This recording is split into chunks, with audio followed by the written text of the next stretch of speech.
وصلي وسلم على رسول الكريم أما بعد أعوذ بالله من الشيطان الرجيم بسم الله الرحمن الرحيم قد قال الله تعالى في القرآن الكريم وكلام القديم وننظر من القرآن ما هو شفاء ورحمة للمؤمنين وقد قال الله تعالى في شأن حبيبنا الله ملائكته يصلون على النبي يا أيها الذين آمنوا صلوا عليه وسلموا تسليما اللهم صل على سيدنا ومولانا محمد وأصحاب سيدنا ومولانا محمد صلاة دائمة مقبولة بفضل بيانات والعظيم جزا الله عنا محمدا وآله رب اشرح لي صدري ويسر لي أمري واحلل عقدة من لساني يفقهوا قولي رب زدني علما. واجب الاکرام حاضرین و ناظرین، پچھلے مہینے میں یہ ناچیر غیر حاضر تھا، ذاتی مجبوری کی بنا پر پنجاب گیا ہوا تھا اور گزشتہ ماہ کسی پروگرام میں حاضر نہیں ہو سکا.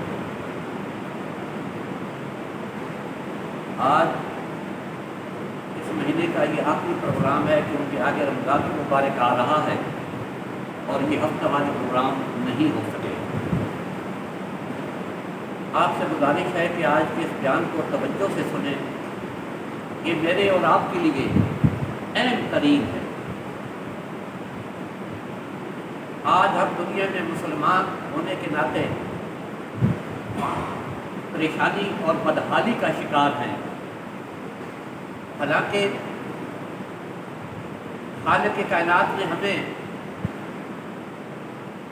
وہ نعمت عظمیٰ عطا کی تھی کہ جس کے ہوتے ہوئے مسلمان کو پریشان نہیں ہونا چاہیے، خواہ وہ کسی بھی حوالے سے،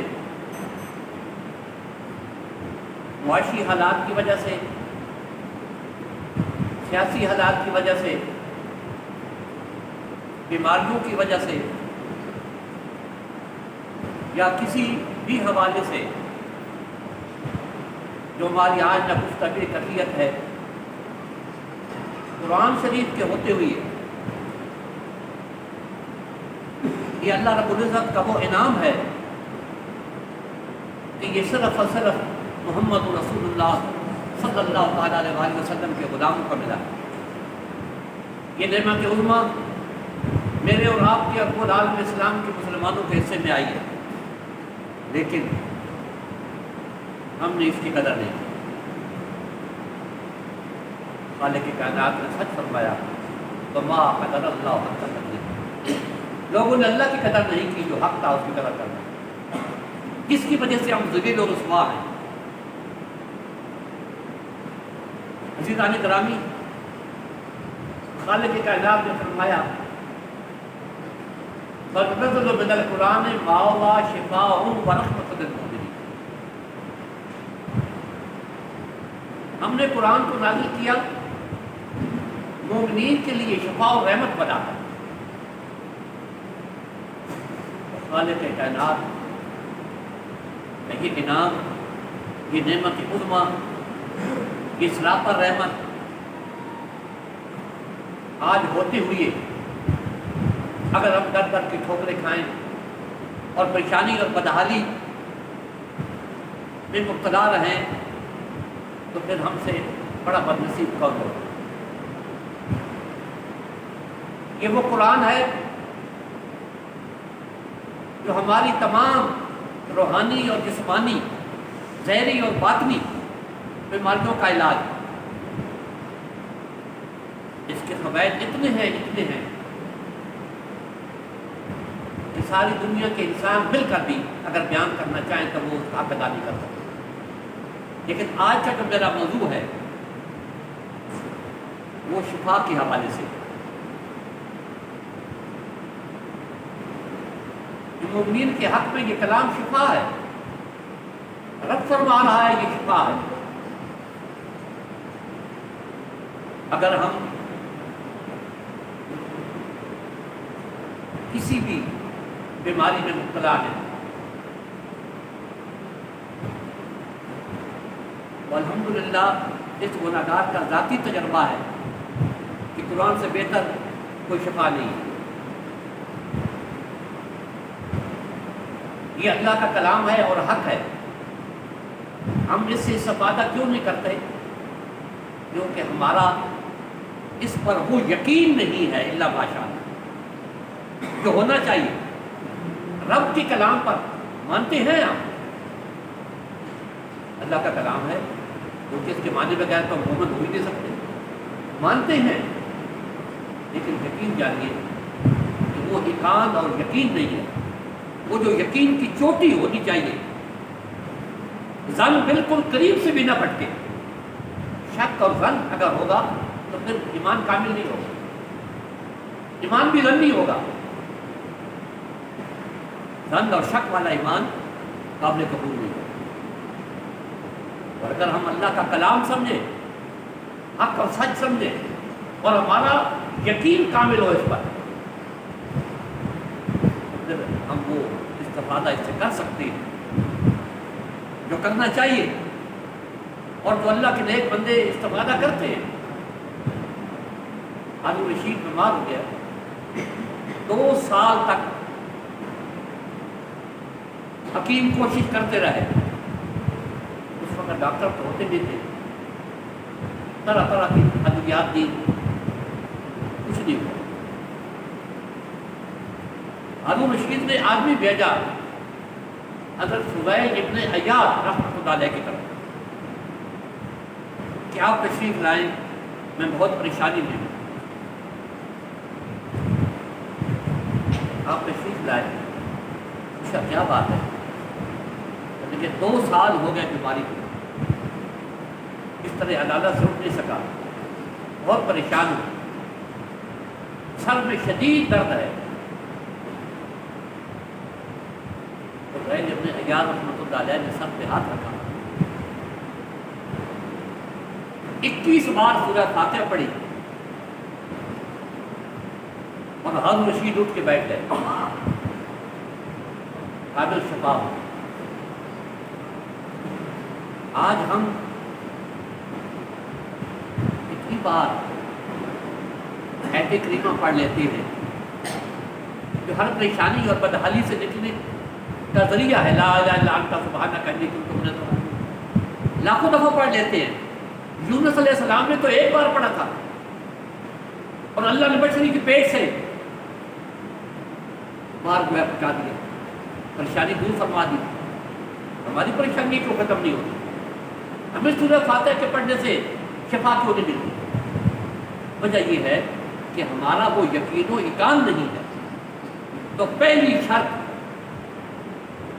آپ یہ سمجھیں کہ اللہ کے کلام سے استفادے کے لیے اور شفا حاصل کرنے کے لیے بالقطع کامل اور پختہ یقین کرنا، کیونکہ یہ وہ کلام ہے کہ رب فرماتا ہے لو انزلنا هذا القرآن على جبل لرأيته خاشعا متصدعا من خشية الله. اگر اس قرآن کو میں پہاڑوں پر نازل کرتا تو یہ پہاڑ ریزہ ریزہ ہو جاتا. اس قرآن کی خشیت سے پہاڑ ریزہ ریزہ ہو جاتا. جو اللہ کا کلام پہاڑوں کو ریزہ ریزہ کر سکتا ہے. حضور کا ارشاد ہے حدیث شریف میں ہے کہ کامل یقین والا اللہ کے کلام سے پہاڑوں کو ٹال سکتا ہے. پہاڑ بھی ٹل سکتے ہیں اس کلام سے. اور کما قال صلی اللہ تعالیٰ علیہ وسلم. اور حضرت علی کرم اللہ وجہ کریم فرماتے ہیں کہ قرآن میں ہر مرض کی شفا ہے.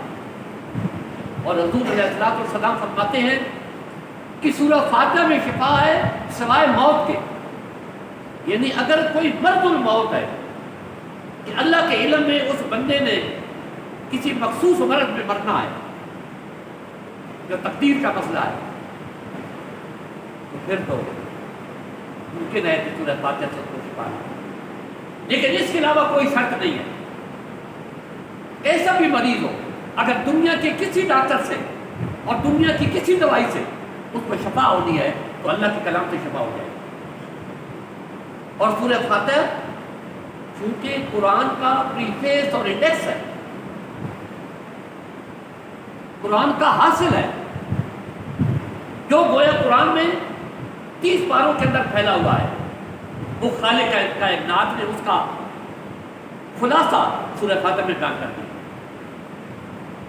تو گویا سورہ فاتحہ کی تلاوت کرنا پورے قرآن کی تلاوت ہے، اور قرآن کے بارے میں اللہ نے فرمایا کہ یہ مومنین کے لیے شفا اور رحمت ہے۔ میرے دوستوں، صرف بیماریوں کے لیے نہیں سورہ فاتحہ۔ عثمان ہارونی رحمۃ اللہ علیہ کا قول ہے، آپ فرماتے ہیں کہ انسان کسی بھی پریشانی میں ہو،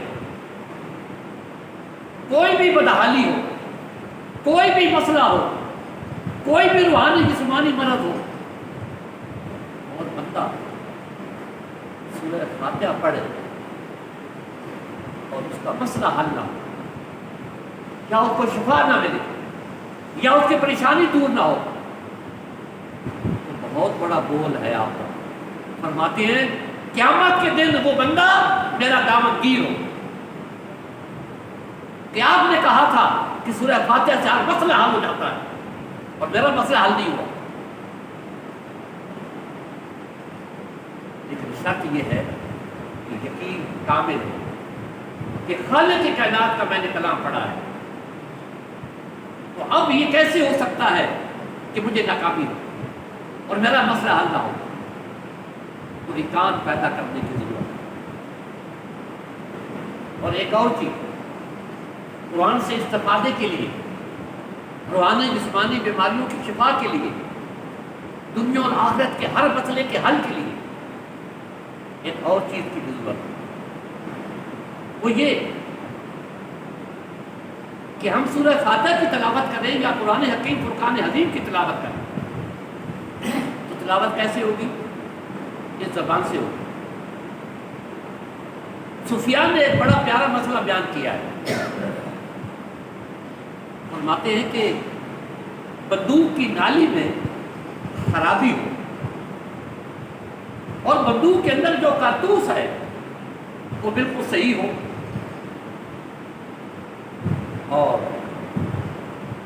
بندوق چلائی جائے اور کارتوس کام نہ کرے، نالی میں آ کر کارتوس مس ہو جائے، تو بتاؤ کہ خرابی کارتوس میں ہے یا خرابی بندوق کی نالی میں؟ یہ کیوں مس ہوا کہ بندوق کی نالی میں خرابی تھی، کارتوس اپنی جگہ بالکل صحیح تھا، جب بندوق کی نالی سے گزرا تو کارتوس مس کر دیا۔ اللہ کا کلام کارتوس کی مانند ہے، قرآن حکیم فرقان حدید کارتوس کی مانند ہے، اور ہماری یہ زبانیں بندوق کی نالی کی طرح ہے، اور یہ وہ زبان ہے جس سے ہم صبح سے لے کر شام تک جھوٹ بولتے ہیں، الا ماشاء اللہ۔ ہم غیبتیں کرتے ہیں، ہم بہتان لگاتے ہیں، گالم گلوچ اختیار کرتے ہیں، اور خالق کائنات کا کلام پھر ہم اس زبان سے گزارتے ہیں، اثر کیوں نہ کھوئے گا؟ میرے دوستوں، دوسری اہم ذمہ داری میری اور آپ کی قرآن سے استفادہ کرنے کے لیے یہ ہے، کامل یقین کے بعد زبان کی صفائی اور زبان کی حفاظت۔ آپ جھوٹ چھوڑ دیں، آپ گالم گلوچ اور بہتان اور غیبتیں چھوڑ دیں، اور اس کے بعد اس نسخ کو آزمائیں۔ اللہ کی عزت کی قسم، آپ ڈاکٹروں کو بھول جائیں گے، آپ بڑے لوگوں کے پیچھے نہ در کی ٹھوکریں نہیں کھائیں گے۔ یہ وہ نعمت اللہ نے آپ کو دی ہے جو آپ کے گھر میں موجود ہے، لیکن ہم ان کی قدر نہیں ہے۔ ہم نے آنکھیں کھولی تو ہم نے تاق پر قرآن پڑھا ہوا دیکھا ہے۔ یہ قدر صحابہ جانتے تھے جن کے سامنے قرآن نازل ہوا ہے، جنہوں نے اس پر عمل کا حق ادا کیا ہے۔ عزیزان گرامی، زبان صاف ہو، ٹھیک ہے نا؟ اگر کسی ٹھنڈے برتن میں دودھ ڈالیں سارا دودھ نہیں خراب ہو جائے گا. تو کبھی یہ سوچا ہے کہ ہم اسی زبان سے تو اللہ کا کلام پڑھتے ہیں اور اسی زبان سے ہم صبح سے لے کر شام تک کیا کچھ بولتے ہیں؟ کبھی غور کر لیا تو پھر مجھے امید ہے کہ حیا آئے گی کہ میں اسی زبان سے اللہ کا کلام بھی پڑھوں اور اسی زبان سے میں جھوٹ بھی بولوں، میں لعنتیں بھی بھیجوں، میں غیبت بھی کروں، میں بہتان بھی لگاؤں، اور جو دل میں آئے گا. یہ دوسری شرط بتائیے آپ. تیسری شرط عقل حلال. اس زبان پر جو لقمہ ہم رکھتے ہیں تو صبح سے لے کے شام تک کھانا پینا وہ بھی اس زبان سے گزرتا ہے. وہ بھی اس بندوق کی نالی کو گویا جس طرح بندوق کی نالی خراب ہونے کی میں نے مثال دی ہے، کیونکہ اسی زبان سے اللہ کا کلام گزرنا ہے. تو ایک تو بد کلامی سے اور ایک حرام کے لقمے سے جو ہمارے پیٹ میں جاتا ہے. حضور فرماتے ہیں ایک لقمہ حرام کا جس پیٹ میں چلا جائے 40 دن تک نہ نماز قبول نہ دعا کرے اور کما قال صلی اللہ علیہ وسلم. تو پھر یہ کلام کیسے قبول ہوگا؟ کلام کا اثر تو تب ہوگا جب یہ اللہ کی برگاہ میں قبول ہو جائے. تو قبولیت قرآن کی کچھ شرائط ہے، میں آپ کو وہ بتا رہا ہوں. سب سے پہلے یقین کامل کہ میرے رب کا کلام ہے اور رب نے فرمایا اس میں شفا ہے اور حضور نے فرمایا شفا ہے، تو اس میں شفا ہے. اگر کوئی نام بھر حکیم یا ڈاکٹر کہہ دے نام پر ایک میں آپ کو دوائی دے رہا ہوں، میرے زندگی بھر کا تجربہ ہے، آپ کو شفا ہو جائے گی. تو آپ ٹھنڈا سانس لیں اور آپ کو یقین آ جائے خالق کی کائنات کے بیان پر آپ کو یقین نہ آئے، محبوب رب العالمین کے ارشاد پر آپ کو یقین نہ آئے، صحابہ کرام کے اقوال پر آپ کو یقین نہ آئے، تو پھر رب کو کیا منہ دکھائیں گے؟ یقین کامل، زبان کی حفاظت اور لقمے کی حفاظت، پیٹ کی حفاظت. اس زبان سے گزر کر جو کھانا جا رہا ہے، انہوں نے فرمایا اگر کسی کے گل میں ایک قمیض ہے اور قمیض 10 درہم کی ہے، 9 اس میں حلال ہے، 1 حرام ہے. فرمایا جب تک وہ قمیض گل میں رہے گی کوئی نماز قبول نہیں. پڑھتا رہے نماز، کوئی نماز قبول نہیں. یوں سمجھ لیں کہ 10 روپے کی قمیض ہے، 9 حلال کے ہیں، 1 حرام کا ہے. جب تک گل میں ہوگی کوئی نماز قبول نہیں. عبداللہ ابن عمر فرماتے ہیں کہ اگر کوئی نماز پڑھتا پڑھتا شروع ہو جائے اور روزے رکھتے رکھتے بال برابر ہو جائے، دبلا پتلا، لیکن پیٹ میں حلال کا لقمہ نہ جائے، تو ان نمازوں اور روزے سے کچھ بھی نہیں ہو. قیامت کے دن پچھتانے کے علاوہ کچھ نہیں ہوگا. ایک صحابی نے پوچھا یا رسول اللہ صلی اللہ علیہ وسلم کو ایسا طریقہ بتائیں کہ میں مستجاب الدعوات ہو جاؤں، یعنی جو منہ سے نکالوں وہ بات قبول ہو جائے. آقا نے فرمایا صلی اللہ علیہ وسلم کہ اپنے پیٹ میں جانے والے ہر لقمے کو دیکھ لیں، وہ حلال اور طیب ہو، جو منہ سے نکالے گا وہ قبول ہو. اللہ اسے قبول فرمائے. تو پیٹ کی حفاظت، زبان کی حفاظت، یقین کامل اور بد کلامی سے اپنی زبان کو مصفا اور توجہ اللہ. جب عمل کوئی کرے، سورہ فاتحہ پڑھے یا قرآن پڑھے شفا کے لیے یا کسی پریشانی اور بدحالی کے لیے، کسی غرض کے لیے، تو یہ نہ ہو کہ خیال تو کہیں اور ہے. ایک حدیث کا مفہوم ہے کہ جب بھی توجہ سے دعا کی جاتی ہے اللہ رب العزت اس کو قبول نہیں فرماتا. لیکن روایت میں آتا ہے کہ حضرت موسیٰ علیہ السلام نے ایک شخص دیکھا جو مسجد میں بیٹھا ہوا ہے اور بہت سارے ادھر ادھر مار رہا ہے، ہاتھ اٹھائے ہوئی ہیں، دعا کر رہا ہے۔ آپ نے اللہ کی بارگاہ میں عرض کی، بولے کریم یہ بندہ بڑی توجہ کے ساتھ اور بڑی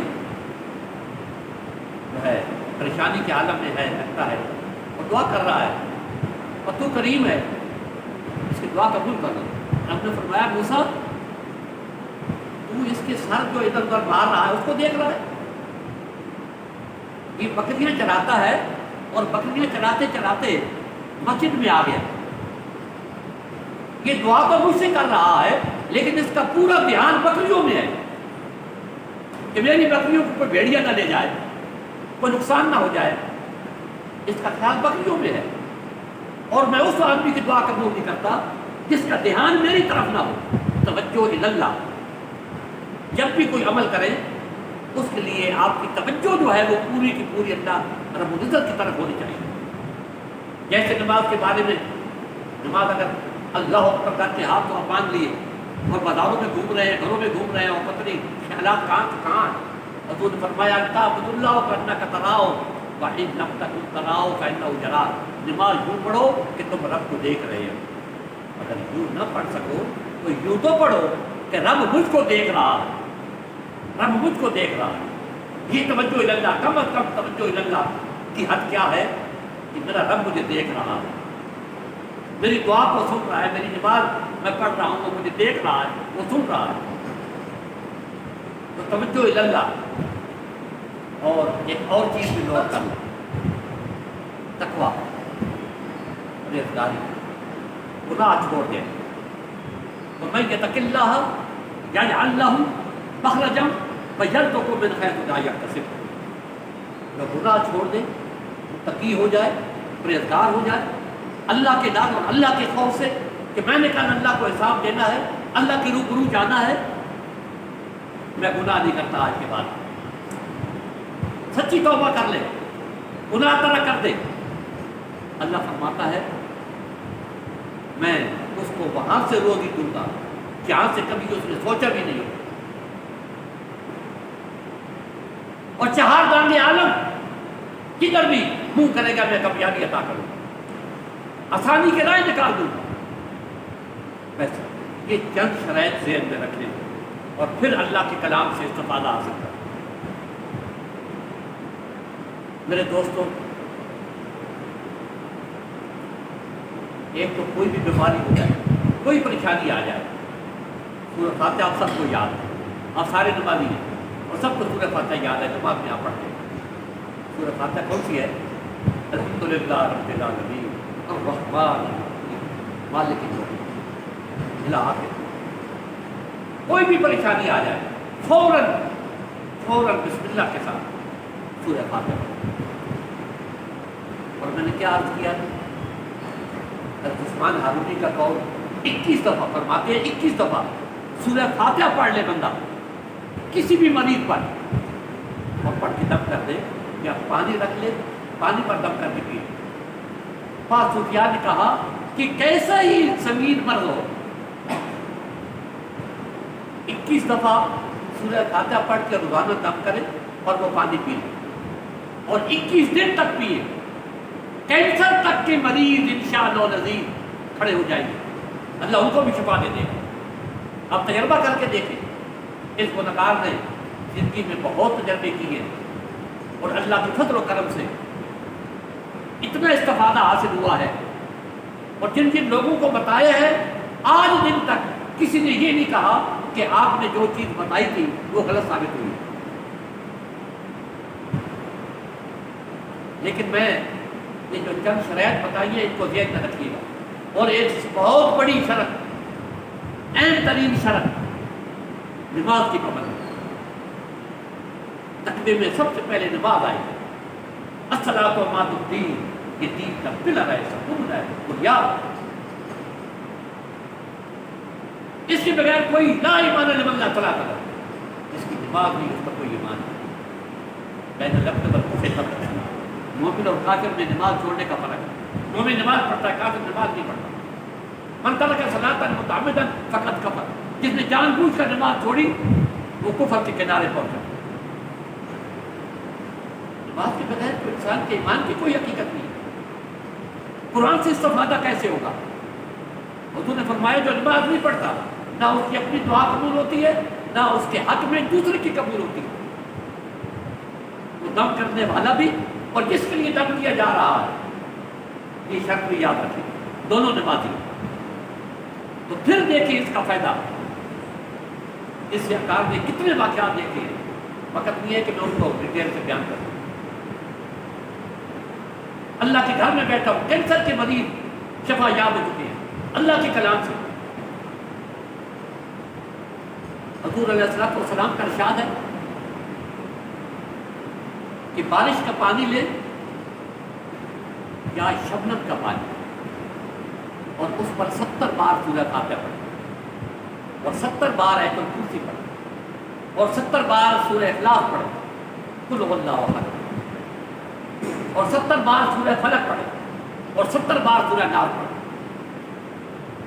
سورہ فاتحہ، آیت الکرسی، سورہ اخلاص، سورہ فلق، سورہ ناس 70 بار پڑھ کر پانی پر دم کرے اور وہ پانی 7 دن تک فجر کے بعد، فجر کی نماز کے بعد 7 دن تک وہ پانی مریض پی لے۔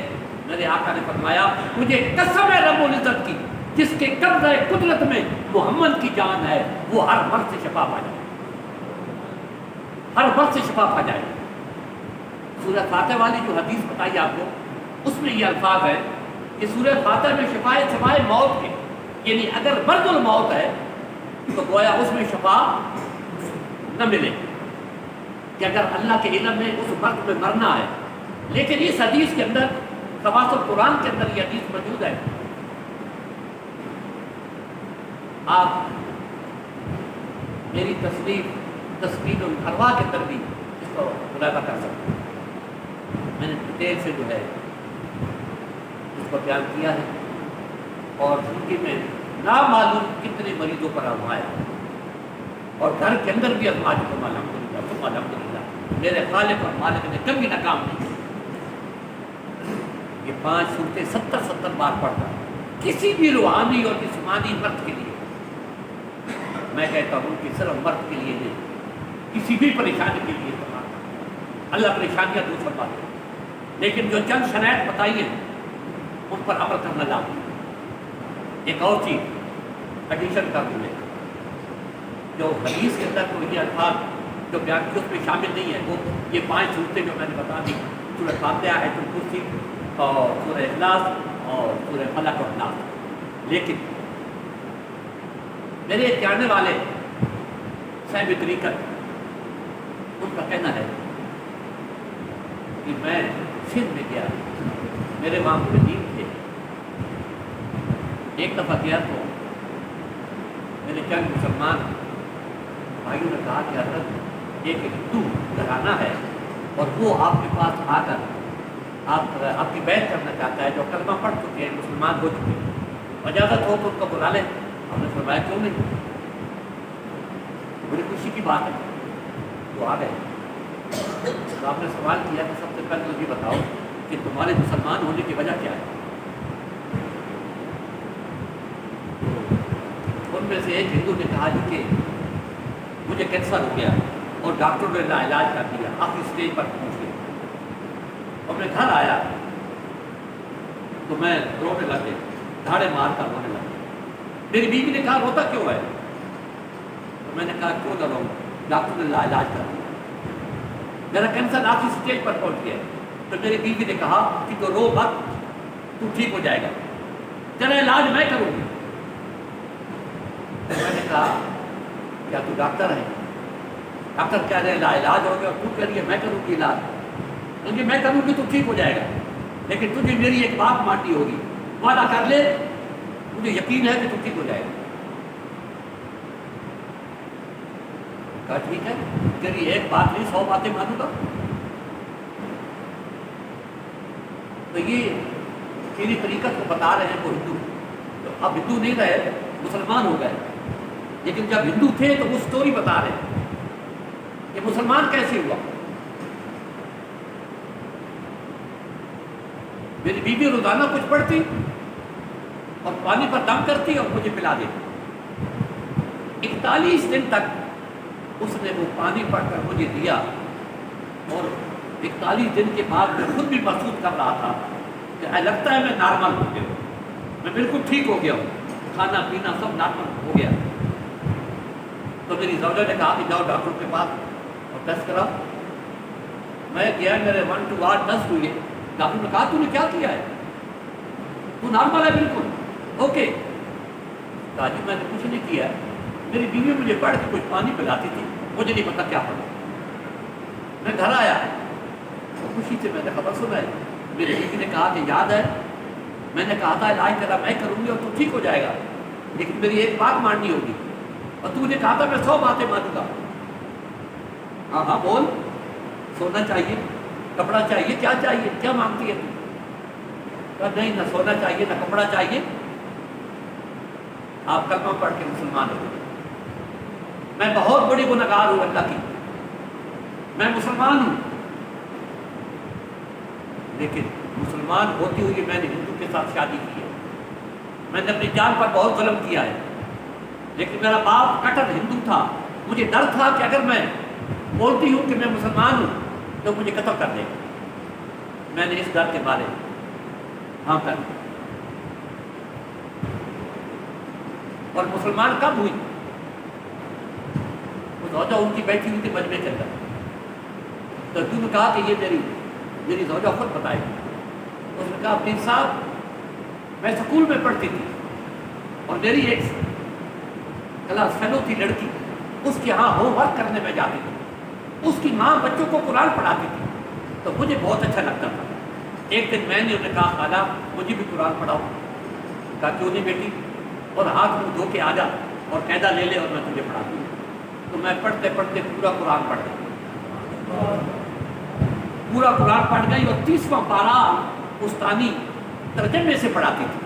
جب تیسواں پارہ پڑھایا اور سورہ انشراح پڑھائی، علم نشرح لک صدرک ووضعنا عنک وزرک الذی انقض ظہرک ورفعنا لک ذکرک فإن مع العسر یسرا إن مع العسر یسرا فإذا فرغت فانصب وإلى ربک فارغب۔ تو استانی نے کہا بیٹی یہ وہ صورت ہے کہ اگر کینسر والے پر پڑی جائے تو وہ بھی کھڑا ہو جائے، شفا یاب ہو۔ مجھے یہ بات یاد تھی، تو میں نے اس لیے کہا تھا کہ میں تیرا علاج کروں گی تو ٹھیک ہو جائے گا۔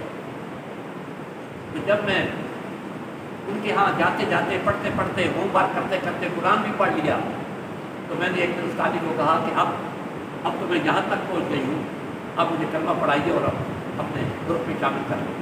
استاد نے کلمہ پڑھایا، میں مسلمان ہوں۔ تو میں تو میٹرک کے اندر جب پہنچی تھی اس وقت مسلمان ہو گئی، بہت بڑی گنہگار ہوں۔ اب تو وعدہ پورا کر، اور ہم کسی عالم کے پاس جاتی ہیں، تو بھی جا، میں بھی جاتی ہوں، اور ہمارا نکاح ثانی تجدید نکاح ہو، وہ نکاح تو نکاح ہی نہیں کرتا، ہمارا نکاح بھی ہوگا اور اللہ کیا توبہ کا لب بھی ہم کرتے ہیں، تو نکاح بھی بالکل صحیح ہے، لیکن اس کو مخفی رکھنا ہے، مخفی رکھنا ہے، ورنہ میرا باپ بھی بہت کٹر ہے، مارے گا نہیں تو گھر سے نکال دے گا۔ پر ٹھیک ہے، ہم راضی ہو گئے، عالم کے پاس گئے، کلمہ پڑھایا، ہمارا نکاح جو ہے اس کی دوبارہ پڑھایا، گواہ بلائے، اور الحمدللہ ہم اپنے گھر میں جانے لگ گئے، کسی فکر نہیں کی۔ لیکن ایک آتا ہے، دوسرا آتا ہے، تیسرا آتا ہے برادری کا آدمی، اور بھائی آپ کو تو کینسر تھا، آپ کیسے ٹھیک ہوئے؟ تو ہم اس کو کہتے ہیں کہ دیکھ تجھے بتا رہے ہیں، کسی کو بتانا نہیں کہ ہم مسلمان ہو گئے ہیں، اور یہ اللہ کے ایک کلام کا اثر ہے۔ یہ سورہ انشراح کی وجہ سے مجھے شفا ہوئی ہے۔ میری بیوی 41 دن تک مجھے پڑھ کے پانی پلاتی تھی اور میں ٹھیک ہو گئی۔ تو جو بھی سنتا وہ حیران ہو جاتا کہ اس کلام کی ایک سورت کا یہ عالم ہے تو پورے قرآن کا عالم کیا ہوگا۔ وہ اس طرح کرتے کرتے مخفی طور پر ایک مسلمان ہوا، پھر دوسرا ہوا، پھر تیسرا ہوا، اور کرتے کرتے پوری برادری والے مسلمان ہوئے۔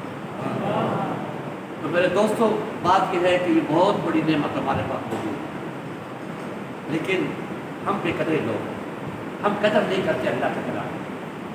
قدر کیجیے، قدر کیجیے۔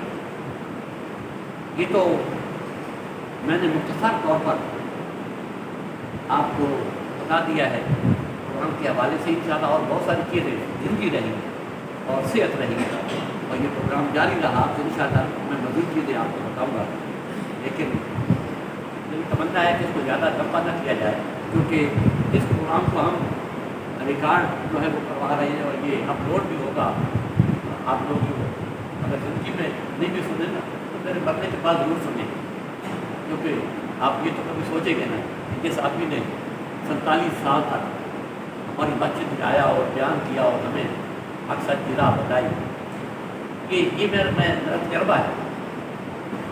مرنے کے بعد بڑے ذوق و شوق سے سنیں، توجہ سے سنیں، تو اس کو جو ہے اپلوڈ کرا رہے ہیں، پتہ نہیں کتنی ان کی بہت گزار چکا تو تاکہ یہ جو ہے بعد میں بھی صدقہ جاریہ جو ہے وہ رہے۔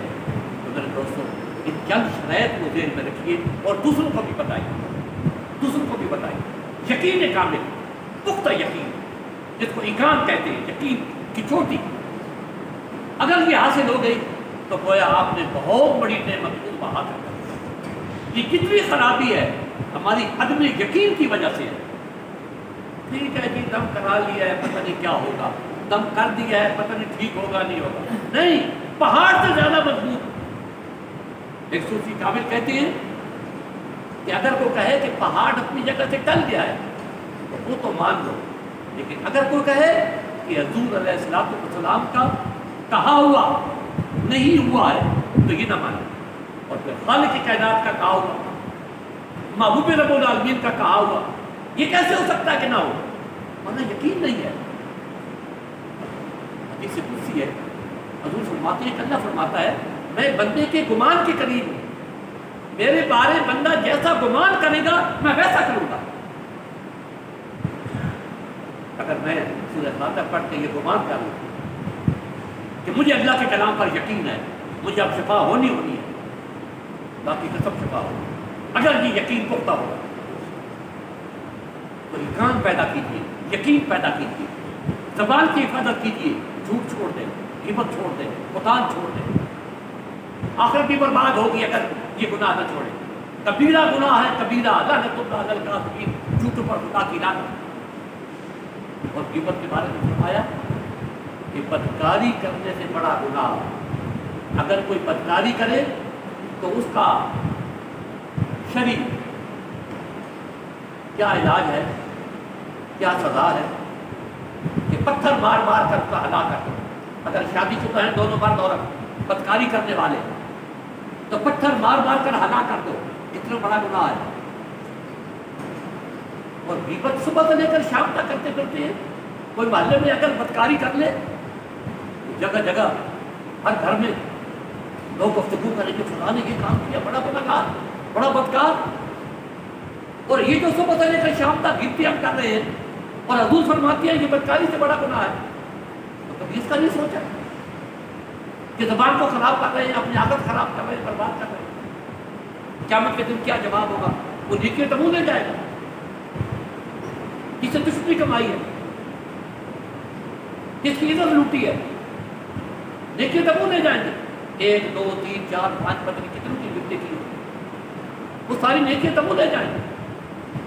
اور جب نیکیاں ختم ہو جائیں گی تو ایک روایت میں آتا ہے کہ اس کے گناہ ڈالے جائیں گے، جس کی غیبت کی ہے اس کے گناہ ڈالے جائیں گے، اور ان دنوں گھسیٹ کر دوزخ میں ڈال دیا جائے گا۔ یہ حقوق العباد کی بات ہے، یہ ایک غیبت نہیں اور کئی حقوق العباد جو ہم سے بدلنے کے شامل، کسی کا مال کھا لیا، کسی کو قتل کر دیا، کسی کو دکھ دے دیا، کسی کی عزت جو ہے تار تار کر دی، کسی کی غیبت کر دی، کسی پر بہتان لگا دیا، سارے گناہ ترک کر دیجیے ان کو، اور پیٹ کی حفاظت کریں کہ زبان سے اور پیٹ پر جو لقمہ جائے وہ حلال ہے، وہ طیب ہو۔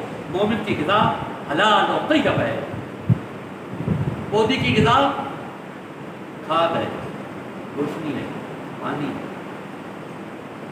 پودے کو اگر پانی نہ دو، کھاد نہ دو، روشنی نہ دو، پروان نہیں چڑھے گا۔ مومن کی غذا حلال اور طیب ہوتی ہے، اگر یہ نہیں ملے گی تو مومن نیک نہیں ہو سکتا۔ ایھا الرسل کلوا من الطیبات واعملوا صالحا، اے رسولوں کے گروہ کھاؤ حلال اور طیب تاکہ عمل کرو اچھا۔ یہ سنایا رسولوں کو جا رہا ہے، بیان رسولوں کے حوالے سے کیا جا رہا ہے، لیکن سنایا ہمیں جا رہا ہے۔ اللہ اکبر، خطاب کیا رسولوں کو۔ کبھی کسی رسول نے حلال و طیب نہیں کھایا؟ وہ تو سارے حلال و طیب کھانے والے ہیں۔ یہ ہمیں سنایا جا رہا ہے، لوگوں عمل تمہارا اچھا نہیں ہو سکے گا اگر حلال اور طیب روزی پیٹ میں نہیں جائے گی، تو عمل تمہارا بہتر نہیں ہو سکتا، تم پروان نہیں چڑھ سکتے، تمہارا کریکٹر اور کردار نہیں بن سکتا، تمہاری تعمیری شخصیت نہیں ہو سکتی جب تک حلال اور طیب نہیں کھاؤ۔ یقین کامل، حلال روزی، زبان کی حفاظت، اللہ پر بھروسہ، توجہ اللہ۔ یہ توجہ اللہ تو ہر وقت ہونی چاہیے مومن کے لیے۔ میرا رب میرے ساتھ ہے، وہ وہاں کو میں نہ معلوم۔ اللہ فرماتا ہے تم جہاں بھی ہو میں تمہارے ساتھ ہوں، نحن نقرب ولا من حبل الورید، میں تمہاری اشارت سے بھی زیادہ کروں۔ اللہ کرے کہ یہ چیزیں، یہ شرائط پر ہم پورے اترے، انشاءاللہ آپ دیکھیں گے کہ زندگی آسان ہو جائے گی۔ اللہ ہمارے عمل کی